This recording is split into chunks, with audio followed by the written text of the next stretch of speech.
Maybe you have seen the movie Miss Congeniality. In it, there is a scene during the beauty pageant in which contestants are asked what society needs most. And each contestant responds predictably, world peace. Then Sandra Bullock's character is asked the same question, but of course she responds differently. She says, that would be harsher punishment for parole violators. She smiles, and the crowd looks back, quiet and blankly at her. There's a long and awkward silence. She blinks, and then she says enthusiastically, and world peace. And the crowd goes wild with cheering and applause. Wishing for world peace is so predictable and overused that it has become genuinely cliche, even the punchline of a joke. And yet, just about every human being on the planet genuinely does desire world peace. In fact, people deeply want peace in their hearts, in their lives, as well as in their nation and ultimately the world. The hope for peace expresses a universal desire that lies in the heart of humans, even if we sometimes disagree on exactly how to achieve it. And praying and working for peace here in our nation and world is relevant, I think, to our 4th of July celebration, in which we seek, as our colleague states today, to, quote, maintain our liberties in righteousness and peace. Mother Teresa spoke a lot about the concept of peace, but she always spoke about peace in a very practical and tangible way. She was interested in the things we can do here and now, the small things that really make a difference in order to achieve peace. Peace was not an abstract idea for her. She once wrote, "Peace begins with a smile." And later, all works of love are works of peace. It's easy to feel as if peace is totally beyond us, though. It's as if peace is merely an abstract ideal or a pie in the sky and nothing more than cliche. We may even be tempted to despair for peace in light of the violence we continue to witness in our own nation, as well as in the world, in places like Ukraine. But Jesus and the Gospels encourage us to never stop striving for peace. As we read about the 72 missionaries today that Jesus sent out in pairs, we learn that Jesus' followers already have the peace of Christ in their hearts. In fact, this peace is ours the moment that we say yes to Jesus. And it is ours to give and share with others. Notice that Jesus says, whenever you enter a house, extend your peace to all those who live there, saying, peace be to this house. And if anyone is willing to share in that peace, then he says this peace will rest upon them. This passage, like other passages in the Bible, urges us to offer God's peace to others. Indeed, this is at the heart of our practice in the liturgy, when we pass the peace to one another. We hear echoes of Jesus' injunction when the celebrant says, "The peace of the Lord be always with you." And we respond as people, "And also with you." The passing of the peace is not just a nice and cordial concept for use and worship and liturgy, a little quaint thing to do. No, this is actual practice for taking Christ's peace to the outside world wherever we go. Have you ever tried to bring the peace of the Lord to those you encounter in your day? Just imagine the ways you could begin to practice passing the peace outside of church. Perhaps you practice passing the peace by simply smiling, as Mother Teresa described, or by engaging in acts of love and charity, or by saying peace to people as you pass by them, even if it's just a quiet prayer for them under your breath or even on the road. What if we saw ourselves as missionaries who have been sent like those in our text today and understood our missionary task to include bringing and proclaiming God's peace wherever we go.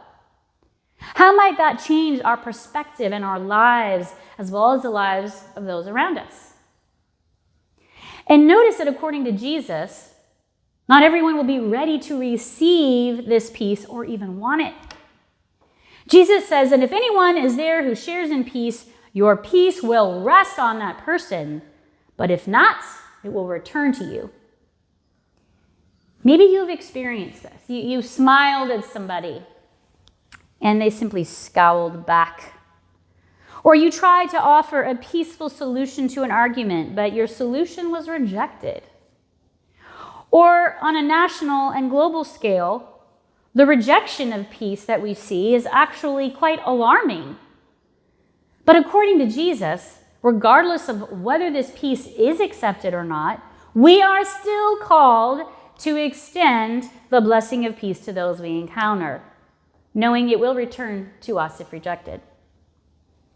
This peace is related to what it means when Jesus then says, "The kingdom of God has come near to you." Peace is evidence of the kingdom of God in our midst, and the kingdom of God is indeed present here and now. But here's the problem. The peace that God has placed in our hearts can get buried and hidden underneath fear, impatience, shame, resentment, bitterness, or even hatred. In fact, it's not a coincidence that one of the results of the missionaries' experience in this passage is discovering they had the power and authority of exorcism, the ability to exorcise evil. Jesus says, quote, "I watched Satan fall from heaven like a flash of lightning. See, I have given you authority to tread on snakes and scorpions and over all the power of the enemy." In Jewish tradition, snakes and scorpions were symbols and sources of evil. Not literal reptiles and arachnids, okay? So this passage isn't calling us to engage in snake handling, thanks be to God.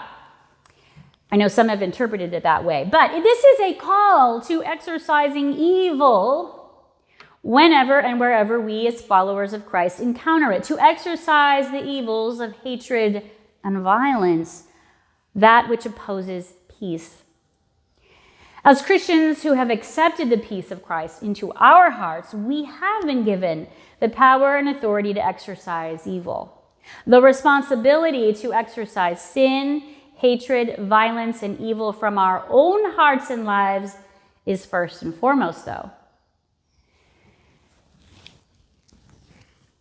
Wherever fear or hatred or hostility reign and threaten to control us, we're called upon to declare the peace of the Lord and to announce the presence of the kingdom of God, which is one very powerful way to dispel evil. We should never forget that God has come near and is with us. From there, we can confront evil with the power of Christ's peace, which will naturally lead to acts of justice and love and righteousness. Sharing Christ's peace really can begin with something as simple and small as a smile.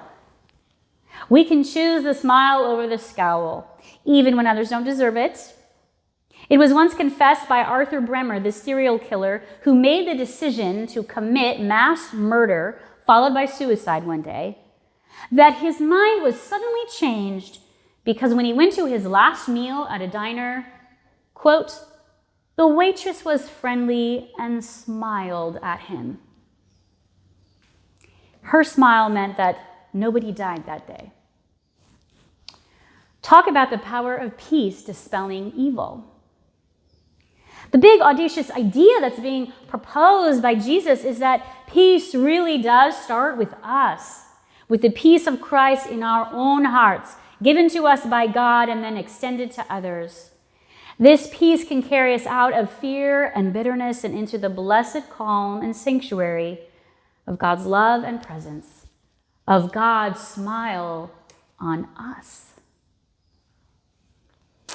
From there, we can spread that peace to others, to our family, our neighbors, our nation, and yes, even the world. So how about choosing acts of peace as a way to celebrate Independence Day? We can choose to bring the blessing of peace wherever we go and help to turn the tide against hatred and violence. Thanks be to God.